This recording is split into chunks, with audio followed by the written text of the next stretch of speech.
So you all know Chris.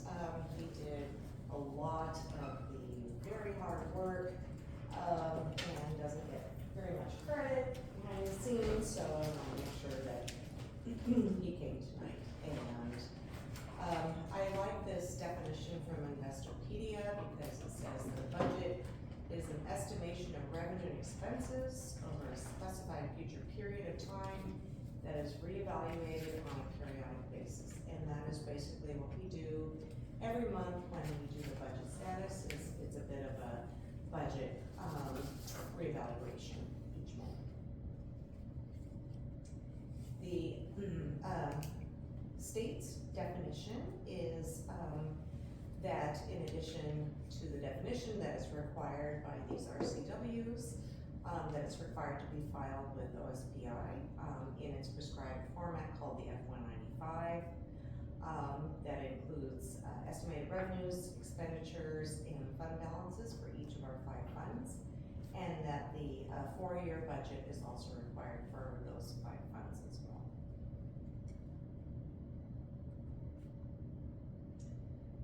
Okay, so last year I thought that the general fund would exceed 400 million, but it's this year, so it took a bit of a jump from roughly 397,790 this year's budget to 425.6 next year. And then I'll go through a little bit of detail for each of these 5 funds. The school board adopts both spending authority, levy authority, and transfer authority in our resolution. So this is a recap of what we showed earlier this winter. It is just a tiny bit below where we were at in January, or where we were estimating in January, roughly 28 students, but it is above this year's budget. So we did recognize that growth in this current year's budget to actual. So we are basically looking at next year's budget to, when we did this, it was based on January's actual year to date. And I just wanna hop in there, Lydia, really quick with our kindergarten numbers at this point. I'm looking for that document, but we're updating those weekly now, as you know. And I believe our number is 1,133. But I will just make sure of that. But we're hoping, obviously, to continue to get some, I have the word reservations stuck in my head. Registrations, that would be the one. Registrations between now and then. We're a little light in kindergarten right now, but again, that's kind of typical. We see that some schools get kindergartners. Currently, we are at 1138. So normally, how many show up, between now and the beginning of See, school? that's the good thing about what we get to do this year. Last year, we were at 1011 at this time. So we're over 100 ahead of where we were last year, and the total kindergartners this year ended up being, This is. yeah, this is our estimate. Kindergartners is the one we kind of have to guess at. So we ended up being somewhere around 1,400 this year. So we're ahead of where we were last year, so. I will look that up on Erin's very quickly.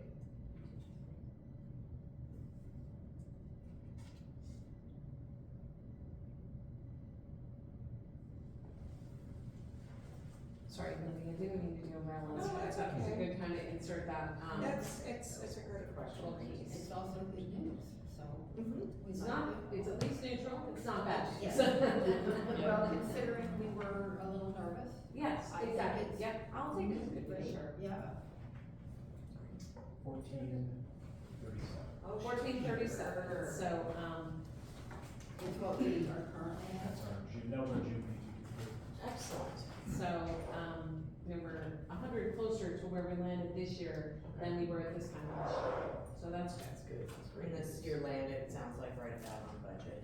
I'm just to look at last year's budget. Greg? Okay, again, no changes since, when you last saw it, but just replicated here, so it's all in one place. Okay, total revenue, slightly higher than expenditures, and you'll see how that flows through, fund balance, and I indicated the, notable changes from the 23-24 current year, so that, you know, when we go back, a year or two from now, it's memorialized what, our expectations were. So, our levy collections, should increase about $1.5 million. And as Nancy was discussing yesterday, but our authorization is actually, an additional 5.7 million more than we can actually collect. And I'm gonna say it over and over again to those legislators. The implicit price deflator, again, 3.7. The good news is that, again, in a year, we should know that number by February, so a little bit sooner than when they last made the change. Special education, the funding cap is increased from 15 to 16%. May of 2024, that one, at least I documented, is at 14.81, so still slightly under the 15.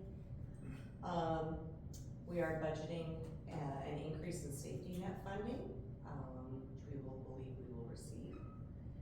The prototypical schools model, they increased the staffing model by 0.076 for office assistants and 0.076 for basic education paraeducators.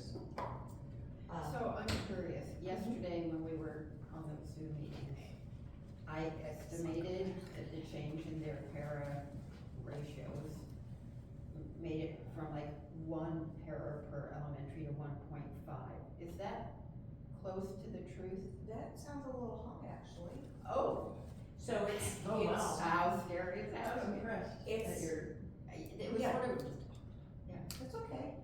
It's, so the, prototypical schools model for an elementary school is 400. So it's 0.076 for a school of 400.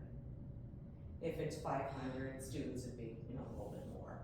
If it's 300 students, it'd be a little bit less, but it's 0.076 of a paraeducator. I've never really seen 3/4 of a para, you know. 3/4 of a Yeah. Yeah, Yeah. tiny bit. Yeah. So yeah, that's for, an elementary school of a 400 student size. So what, ballpark, how much money is that? So, Just like- not too bad. Roughly, I believe it's 450,000 a year. Okay.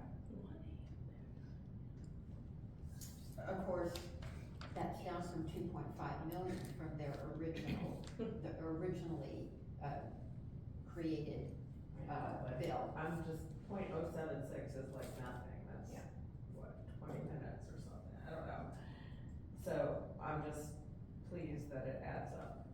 So one of the reasons we were originally looking at a budget deficit of 12 million and it went to 10.6 was these two items. This, increase in the prototypical and the increase in the material supplies and operating costs, commonly known as MSOCs, that brought our, budget reduction from the 12 to the 10.6 million instead. So they increased our MSOCs, $21 per student, and that was specifically to recognize the increased cost of utilities, insurance, professional development, and central admin and security. Unfortunately, $21 per student didn't even cover insurance cost increase for 1 year. Plus, it's not already covering insurance. So, it's something, but they've got a ways to go. It's not covering inflation or insurance increase? It's supposed to, do all these topics, and yet just insurance alone, it didn't cover the increase. That'd be a good way to put our talking point. Yeah, that's pretty basic. Yeah. So, yeah, that is, I mean, it's. It's easier to understand than 0.076. Yeah, and they never do it in terms of actual like numbers, so, can you just tell me again what everything that's included when they say, or we say NSOX? Sure. So they were very specific about what they were increasing the MSOCs for. Okay, But in our world, an MSOC is everything that's not, base wages, hourly, temporary, overtime, stipends, and then finally benefits. and So what, it's- And finally benefits. So it's everything that's not salaries, benefits, or other Okay. We compensation. used to call them NERCs, non-employee related costs, which in some ways was clearer Yep. Yeah. than MSOCs. It's really anything that doesn't relate to the cost of an they employee. like changing it, you know, like, Yeah. like Yeah. COLA to IBD, maybe people won't really realize it, you know, or That you're WASL to involved. MSP, like, well, it's really the same thing. So it's supplies, it's curriculum, it's, Okay, everything.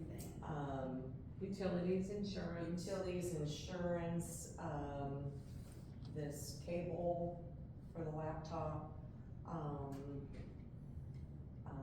little bit of travel, or, you know, when you see, what looks like capital outlay, but it's really the copier leases going through, the copier lease. Yeah. Anything that's not, labor, any kind of labor. Would it include things that are currently in our tech budget or tech levy? Those could be defined as MSOCs, but no, that we don't consider, those are their own individual, they have their own fund. So they are an MSOC, but they are an MSOC within the capital projects fund, not the general fund. Before the increase of 0.076 for office and paras, they were providing a little bit of an enhancement for psychologists, social workers, what they call social emotional support allocation. We get a bump up in 24-25, that's our final bump up, legislatively, unless they come back and do another bump. So it helped fund more of what we were already funding, but we again have more counselors and psychologists and those category of staff than what they fund us for. Even with whatever the bump up is for Yes. Do you know off the top of your head what the difference is? I could get that for you.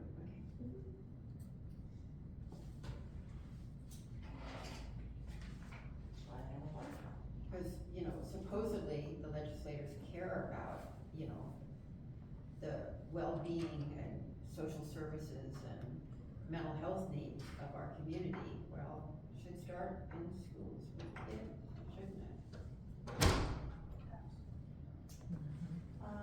And we've talked about it, quite a bit, but, ESSER, funds expire 8/31/24. We will have, spent, we have roughly 2.7 million this year that we are spending down. We will have spent that by August 31st, so, even if we had funds, they expire, so we've, maximized their use, but they are gone. Were we still using ESSER this year? About 2.7 of the roughly 30 million that we So- had from the. Will whatever that has been funding this year, turn out to be something we have to find money to fill in for next year? That's part of the 10.6. It's already been. It's already been, It's already been factored, thank you. yes. Lydia, could you explain the special ed funding cap? Sure. A lot of folks in the audience might. Oh, absolutely.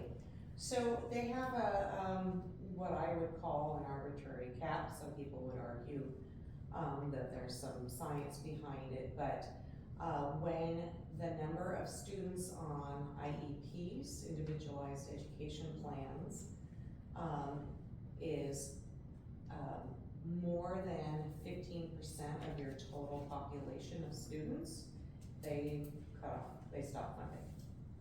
So even if you had, you know, if 18% of your population were, students on individualized education plans, you wouldn't receive any more funding after that 15% this year. crazy, isn't it? Yeah, it's been, it was at 12.7 for several years, moved up to 13.5, moved up to 15. Because there is some recognition that if a student has, needs under the federal law, you can't just say, well, we're at X percentage and we're gonna, yeah, we can't ignore federal law. Well, if you happen to be a district that has attractive special ed programs like DHH, MBI, et cetera, and people move here to have their kids in them, your percentage might be going up because you're doing a good job, but they're not recognizing it at the state level. Well, but what I was gonna say too is when they talk about making investments in special education, Yeah. we're not actually benefiting from that at this point because Right. we are below the cap. Right. We will have some capacity if we have additional students who qualify, or across the state, we're seeing our youngest students come in with more special needs. That's just been a trend, but right now, when they talk about, when the state talks about investments in special education, it's primarily around lifting the cap, which does not help us at this time. It's a good talking point too. Okay, are you smiling at the slide? Do you see the picture? It is a plus minus. Yeah. It's in there. It's It's in in there. there. I gotta tell There's you. a plus minus. Yeah, where's my partner in plus minus? Uh-huh. Although, oh, yeah, Hawks money. I was gonna say Hawks will remember plus. I remember the plus minus. Greg remembers the plus minus. That was very proud of us. As you should be, yes. Okay, so as I said, budget expenditures are higher than this current year. Recognizing the contractual givebacks from cabinet managers, principals, administrative assistants, certificated, which is EEA, and professional and technical employees. We do flow through the state IPD of 3.7%, which again costs us more, because the state does not fund the true cost of wages or all of the wages. There are always collective bargaining agreement changes that happen since we have roughly 13 bargaining or being conferred units. Somebody's more than likely meeting or bargaining in the current year. So as many of those as are known, we incorporate. And then, of course, all the reductions that we listed at our April 23rd study session. I've just listed them here. None of them have changed. I just wanted to, again, memorialize this in the final 24-25 budget document. So I have a question on this slide. Yes. I don't see a reference to the work experience program being changed. Does that fit in under the last bullet, or was it cost Work neutral? experience was cost This is a budget neutral. Okay, Because the same number of staff are going to be supporting the students in their buildings. got it. Well, we hope, I mean, it's not saving us money, but we hope it's that they'll be serving more students. Because we knew a lot of students opted out of the program because they didn't wanna travel. So, I mean, we may have more students being served by the same number of staff, but it didn't save us money. But were there any, administrative staff overseeing the program that, No. no, because It's the same it's the administration. same. Okay, So when the team brought the concept after working with their teachers and it was truly a program decision for the benefit of the kids, I studied the cost impacts and it should be relatively neutral. Again, possibly a little bit better, but it wasn't done as a budget exercise, it was done Got as a program. well, we should be doing those too, so that makes Yeah. sense. Yeah. Okay, thank you.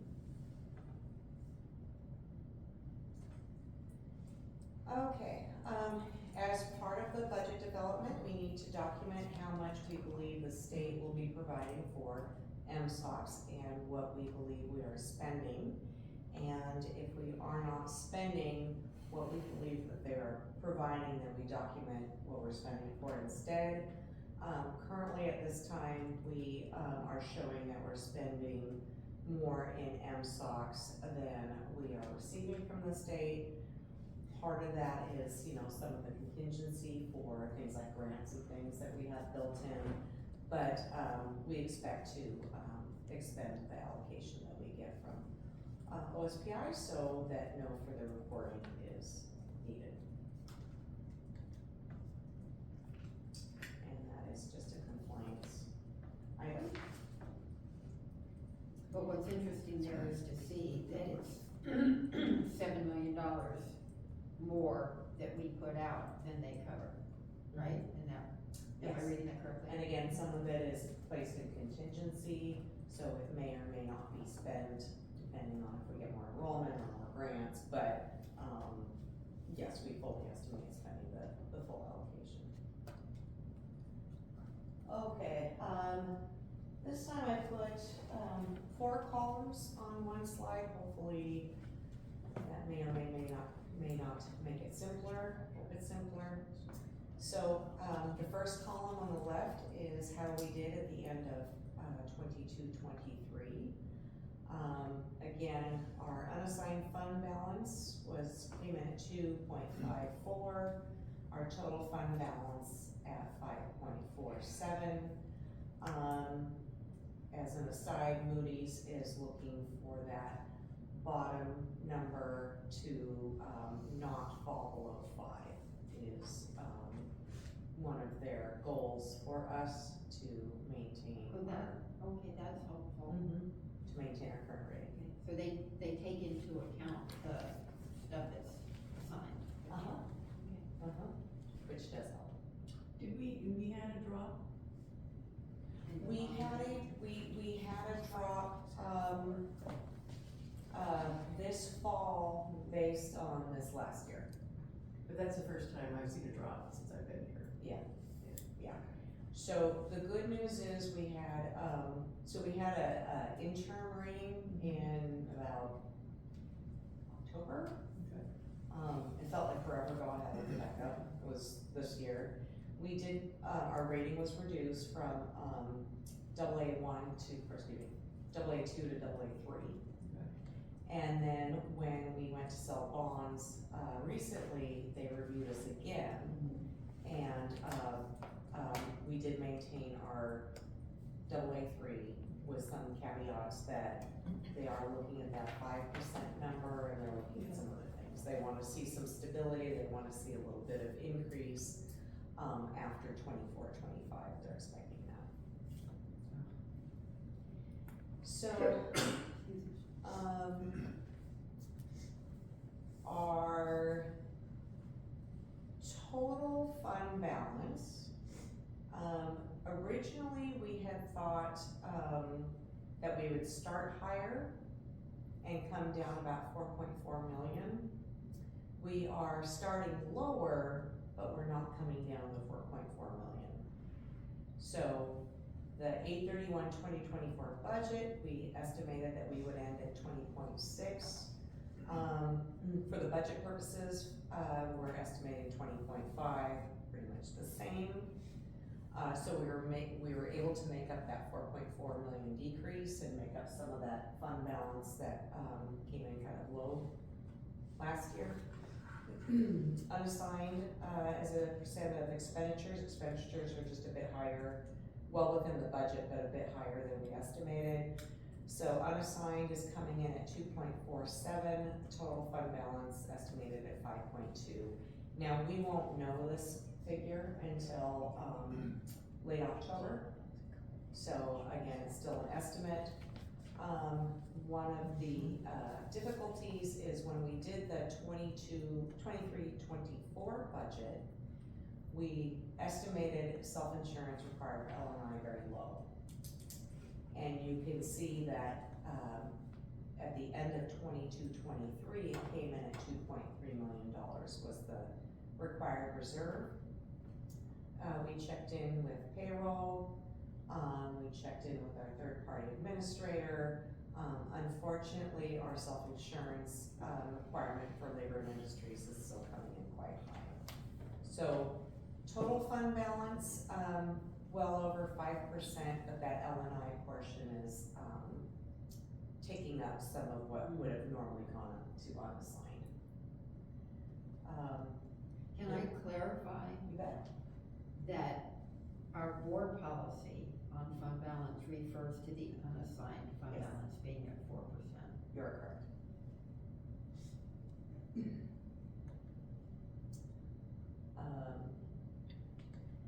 So the estimate at the end of 2024 becomes the beginning balance estimate for the 24-25 budget. We have left that L&I reserve the same in case. You can see earlier when I said revenues were a little bit higher than expenditures, you can see that flowing through. So total fund balance is expected to increase a bit, just under $1 million. Our unassigned fund balance should go up just a little bit to 279, and total fund balance, because expenditures are getting greater, that number gets a little smaller, but still estimating just over 5%. Going back to the L&I information you were giving us, Yes. is that a function of more claims for us or across the whole group? Us. So, unlike the risk pool, which is, so pooling, Yeah. distributes risk, L&I is specific to our claims and the severity of our claims. Do we know why that would be true? Well, we had a false, Yeah, in part, we didn't have any claims during COVID. yes, we had Because a people false. didn't go into buildings, they didn't fall Right, downstairs. right, I mean, yeah. yeah, I mean, they just, But this is still from after COVID, so when we're looking at, We had a false read during COVID, so our budgets were a little too low, and we didn't get caught up to the increase in the L&I needs until the end of the last fiscal year. is this similar to other districts, or are we higher than other districts typically? Like I proportionally? imagine if you are in the Puget Sound corridor, and you're comparably sized, that you're probably about the same. Mhm. Thank you.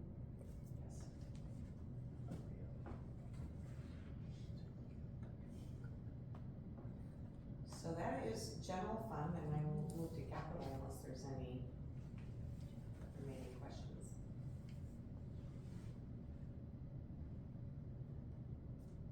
Okay. Love the picture. Oh, me too. Me too. Okay, so we did have the bond sale for 200 million, last month, very exciting. We did have an election for a 2024 technology capital levy because we knew 2020 expires 12/31/24. The new levy starts 1/1/25. In addition, when we passed the bonds, we told voters that we would discontinue the capital levy that was specifically for construction to maintain a level tax rate. That was $30 million a year.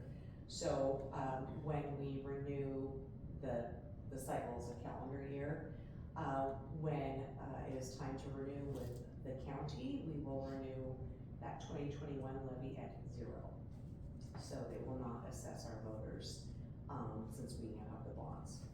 So the tech capital levy continues with its renewal election, but the one that was solely for construction is replaced with the bond, as we promised. We will start construction on Oak Heights. In fact, we had a groundbreaking today. Little tiny Wonderful. tiny kids with shovels. Golden shovels. Golden shovels, and it was great, because there was a few of them that just kept digging. Want that building built. Uh-huh.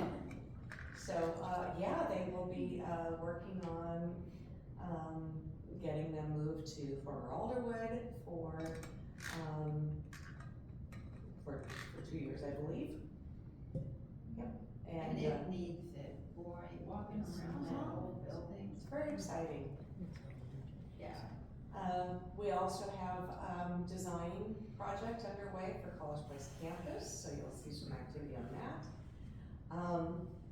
We have been a little bit successful with, federal grants this year. We have, received, an ADA grant at Edmonds Woodway for, signage for the hearing impaired, which is exciting. And then we also received some federal funding for more, to fund part of a more inclusive playground at Beverly. So, we put capacity in that fund in case new grant opportunities, arise.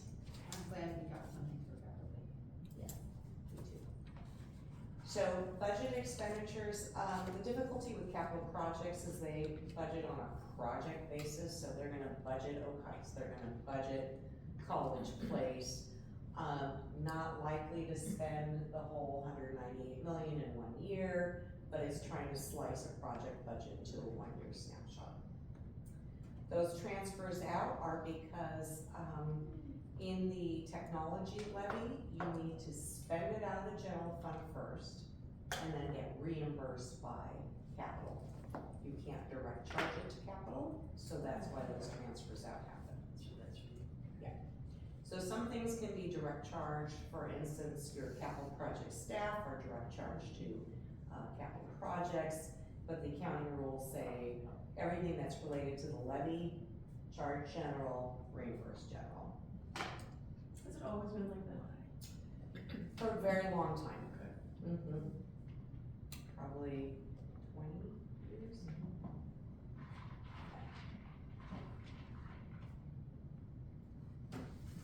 Okay, debt service fund, again, repetitive, we sold the bonds in May. We will start paying interest and principal on those. At the same time, we were able to, refinance, which in bond language is called refunding, the 2014 series, and save, taxpayers, I believe it was 12 something million over the life of the bond. So now our outstanding bonds, since we refinanced 2014, our outstanding are the 2016 series, 2015 refunded older bonds back in 2015, 2024 new bonds, and then 2024 refunded bonds. Originally, when we obtained the 2021 capital levy, we borrowed $20 million so that we could complete Spruce. We still have some principal and interest left on that, and that's paid for straight from the capital fund. Transportation vehicle fund, we have expenditure capacity is 3 million. We don't quite have a specific robust plan at this time, but, just wanna make sure that we have capacity. For instance, we found, a barely used bus in Tacoma that we are purchasing. I think it'll show on the June or July report. I believe, I think we just wrote the check. Okay, yes. So Tacoma had a barely used bus. Ben was so excited because, that's exactly the bus he wanted. So if we didn't have that expenditure capacity, we would have had to do, budget extension and ask for your permission, and that might have, delayed the deal with Tacoma, so. Why in the world was Tacoma getting rid of it? I think it has to do with you don't want, too many styles and brands of buses because your mechanics, there's efficiencies in mechanics. Gotcha, okay. So I think somebody had bought that bus when it wasn't their normal Okay. standard, but it is ours. Oh, It's one of perfect. ours, yes. So I'm curious, when we talk to the legislators about, we haven't really made transportation our priority, but others have made it. What is it that people are including in that ask when they say we need, like, they list the 3 big priorities? Tends to be more rural school districts where your runs are very long and you can have quite a bit of distance in between. stops, and so they're not highly efficient. So is the state not fully funding routes like that? They don't fully fund everyone, right? So you might have a stop that's, I don't know, I might have gone to White House 40 miles, where they didn't stop in between. The last stop was in another town, and then they drove them, maybe it was only 30 miles, but a long way into town to go to school. And those aren't terribly efficient. Like, we run pretty efficient routes because we have kids close together, close to their school. So you get an efficiency rating. So what the state covers versus what we spend in transportation, is it close? So, last year was very close. This year should be pretty close. The year before, we actually, transportation actually contributed some money back to general fund. And that's possible for them to do that? Up to a certain amount. Okay. I mean, transportation, not the bus purchase fund, not this, but the general transportation operations is part of the general fund. But you just have some, coding differences and some tracking differences. Again, one of the reasons that we've been close within our allocation is because we're short staffed. So we're not being able, So it's a little hard to find, we're hopefully making a little bit of progress, but maybe one of the reasons that we were close to our funding was because really we're not staffed where we wanted to be. So. And that's a lot of the rural districts, electric buses, they're saying it's not gonna work out there until the technology changes. because they can't have enough charging. That's what they say, that when we have meetings to talk about it. My limited understanding is right now there's 2 battery cells, we need at least 3 battery cells to be able to, go Per the day. bus. Per bus, to be able to go to the whole day without having to charge, because sometimes the charging can take 11, 12 hours. Yeah. Which you certainly can't do between AM and PM yet. The other thing is they don't want school buses to have 3 batteries because it's too heavy on the road. But there is kind of some exciting, possibilities coming out of hydrogen.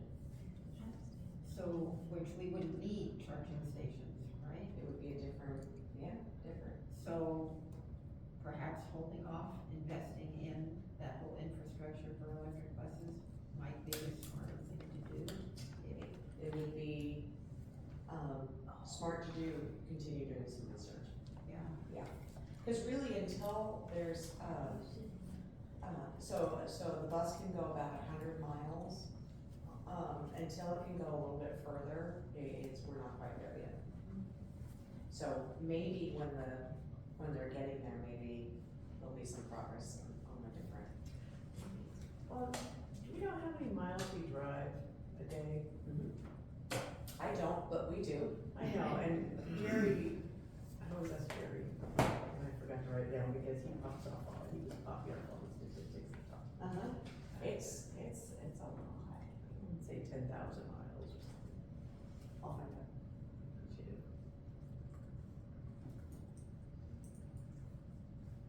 Do we continue to use the same parameters for what kids will bus and which ones we expect to, walk within a radius of their school, live within a radius of their school? Is that It's less, the same or what? it's changed slightly. It's less about the distance than it is safe walking conditions. Oh, that makes sense. So safe walking conditions are always evaluated. For instance, you might only be half a mile away, but you have to cross Highway 99. We don't want them to do We that. don't want you to do that. You might be, a mile away, but it's lovely sidewalks, et cetera.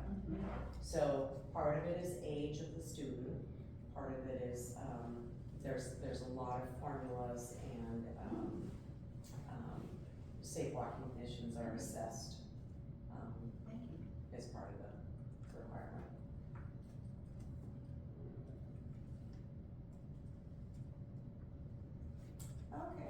just a reminder that, we collect all of the ASB budgets from each school.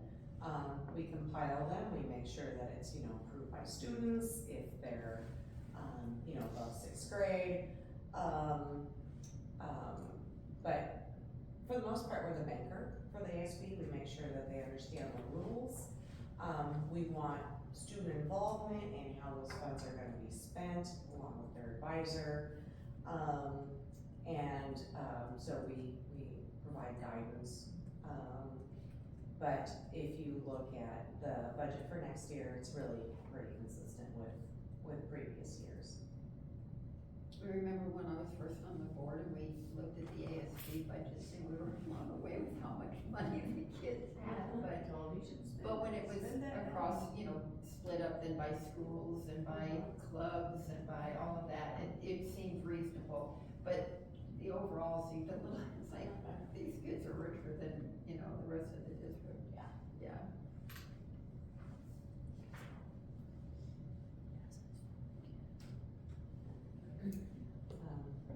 Bunch of time for questions, but I'll just, absolutely time for questions, but I'm just gonna jump ahead real quick.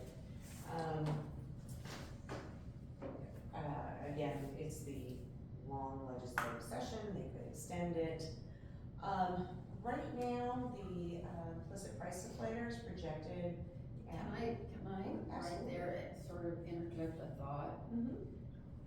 I just think we have to be really careful and conservative, because I know in the past, before I was on the board, there were board decisions made in the belief that the legislature was gonna be doing certain help, and then they didn't.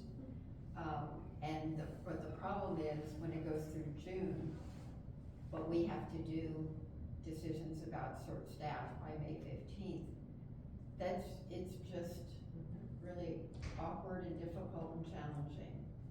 But I still think, my feeling is, just thinking ahead, that we need to be conservative, because watching this last legislative session, where it looked good, it sort of looked good, and by the end it looked terrible, that we need to just not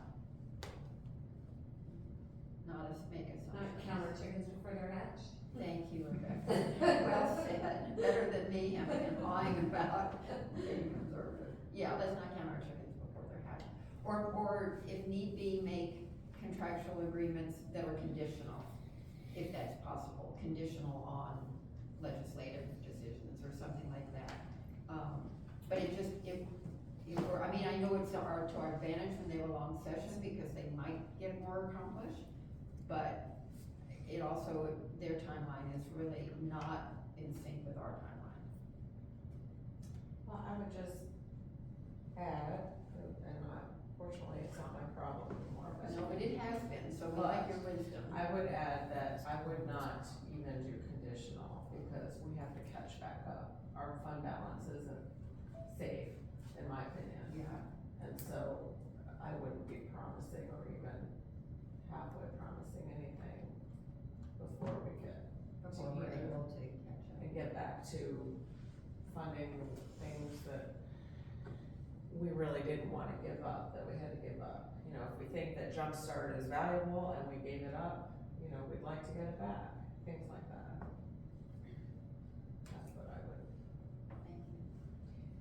So again, right now, IPD is roughly a $2 million cost to the district as projected, but, if inflation is still high, then IPD will be higher and more out of pocket. But again, we should know that number by, late February at least. Full open bargain with the Education Association. In this district, we have tried very hard to, my goodness. Something's happening. Yeah. We've tried very hard to finish, the bargain by June 30th. But again, the F-195 was submitted June 15th, so the timing doesn't quite work. Again, they'll have to be assumptions. So, open bargains with EEA, coaches, drivers, paras, admin and cabinet. There are two schools of thought for the F-195, F, the four-year budget plan. I use realistic expected, levy. I use, projected enrollment changes. And then I say, with just those, with some, IPD assumptions, if we flow through that, what happens? And what happens is we go into a deficit position. So this isn't to alarm you, this is just to say that with slight changes in enrollment, IPD, et cetera, the work is not ever done, unfortunately. So some districts will say, well, of course we're gonna reduce expenditures, and they cut expenditures in this four-year plan to always make it balance. And you can do that too, you can use that logic. I just, again, not to be an alarmist, but just to say, IPD, the way it's structured, we're always gonna have to find something to, reduce, just to cover that cost of IPD out of pocket. Unless the district is growing, perfectly in the pockets where we need it. What do you mean by that? So, sometimes people say, oh, if we had more enrollment, to a point, I always say, if we have enrollment in exactly the right places. If you have enrollment in a class of 3 more kids in a class that's sitting at 19 if right it now, falls where. that's great, where but it if you is have now. 3 more classes and Yeah. kids in a class that's sitting at 25 in kindergarten, it's not gonna work, so. Yeah, we can't. Enrollment isn't necessarily an exact, it only increases your revenue if you don't have to buy staff to support it. Yep. And And of course, you can never predict where they're gonna land. I would just like to say I'm very much in agreement with the way Lydia does this, and the reason I am, and either way are, as she points out, legitimate ways to do it. But if we show a 4-year plan and we say, oh look, we're always fine, then people are gonna say, well, why did you have to make budget cuts? Like, well, we were only fine because we were assuming that we were making them. If you do it this way, it shows people, if we left everything the status quo, if we changed nothing, and this is one of the messages I've been giving to legislators, if nothing else changes, every year we will have to cut out of that 89% that is staffing because of IPD, even if you think about nothing else. And is there a way that we can put estimates to how much each year that would be growing if the legislature does nothing? I shall pull it up. Well, but the issue, and this is something that the legislature will come back with, is, well, you're paying people too much. We haven't, so we've now talked That is to me the argument. we've talked to 6 of our 9 legislators. One of the things I found most interesting in one of our discussions yesterday was Senator Stanford, who said part of the discussion of where they always feel like they gotta put money is, if we don't, we're gonna get sued.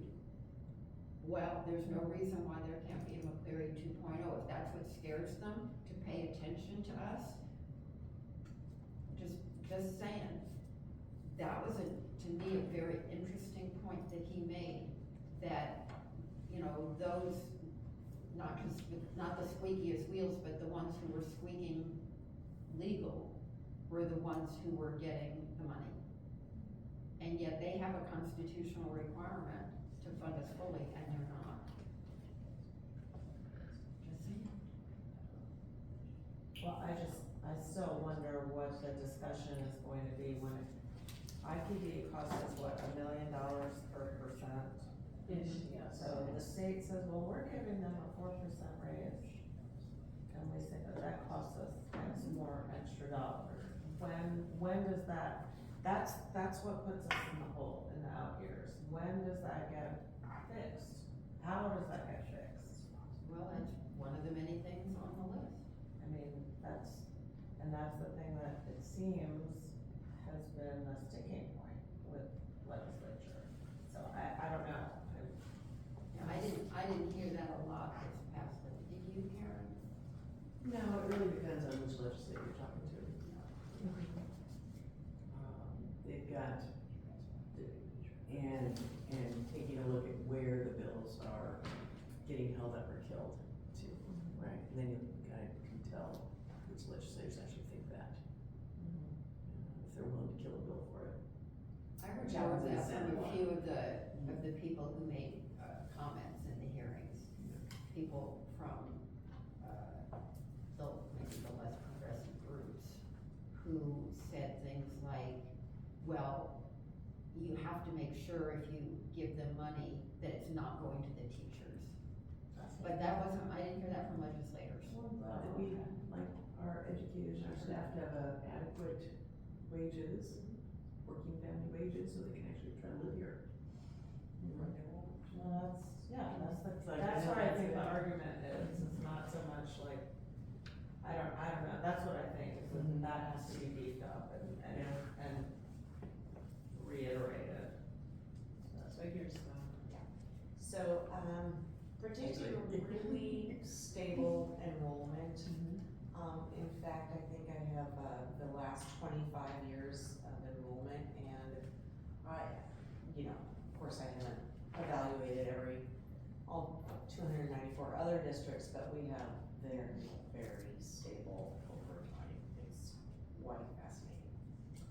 So, you can see, that we have projected an increase in local taxes. Sorry, this is so small. That's okay, if you don't mind, honey. No, Yeah. or- Fortunately, it's attached in the board docs, but it is one of the later pages. You can see this increase in state funding going across 227 up to almost 238 that last year. But then you can also see, expenditures growing, and so, let me turn to the next page, sorry, these are lengthy, there are 3 pages. Yes. So this is what you've seen tonight, this is 24-25. They replicate this in the 4-year document. The following year, we anticipate the fund balance would drop if we did nothing, and the unassigned would drop. 26-27, unassigned would actually perhaps go negative, though total fund balance would still be positive, and then that 4th year out, total fund balance would go negative. So is that next to last line, looking for what would be sort of the budget shortfall each year? So that would be, sorry. I don't wanna drive too fast. You can see, like I said, in next year's budget, 24-25, we expect that, revenues will actually exceed expenditures by 930,000 is the budget.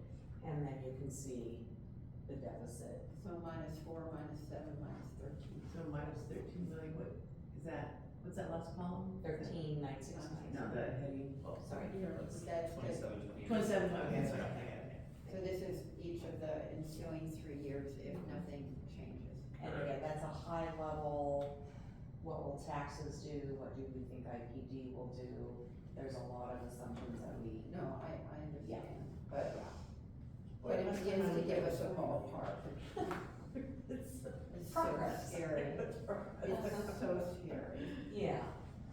It's just how the funding model works, it doesn't work. So, but then for the, So you said that's in the report that's on board docs. So towards the end. can you tell me what page, that 195F, that's on? Or what it's called, what the line is called maybe? Let me tell you what, it's approximate, let me see what the first one is. Because the way that, Let's think about 220, if you're looking Yes. up by the side of the thing on the side. that's what I was gonna say, it's 220 out of 233, because OSPI, they're not, consecutive, they're not numbered 1 through 243. They're GF1 and GF9, and you're like, That's always, How do they expect us to do business? they want it to be hard, I don't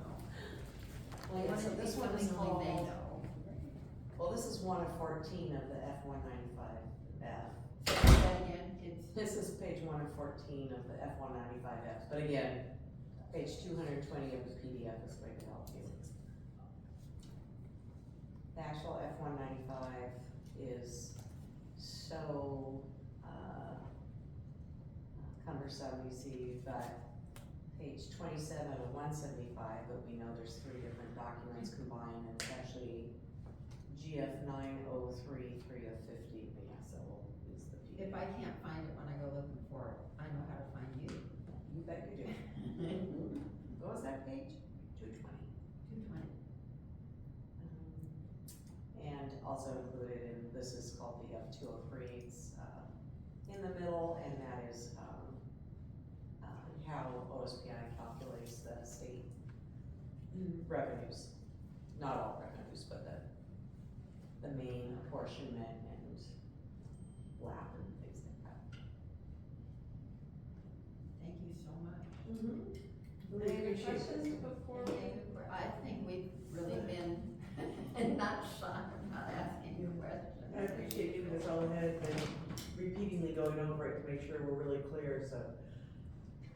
Yeah, these things, if something comes up, you know, thank you. Well, in a year from now, we can look back and say, Well, and this PowerPoint was really helpful. It It was really helpful, it was really clear and easy to follow. And I learn more every time we meet and talk about it. I really appreciate the work that you guys do. Giving away my old board. It's really hard and complicated. Okay, well, this study session of the Edmonds School District Board of Directors is adjourned, and we will reconvene at 6:30 with our regular meeting on the board. Thank you, Nancy. Want to see what my new screensaver? I think you should make it your background for That's what I was saying, what's this? Oh. See, I'm gonna see the screensaver. Oh, that's so cool, you did that. Okay. Could we get that helpful information posted on the website?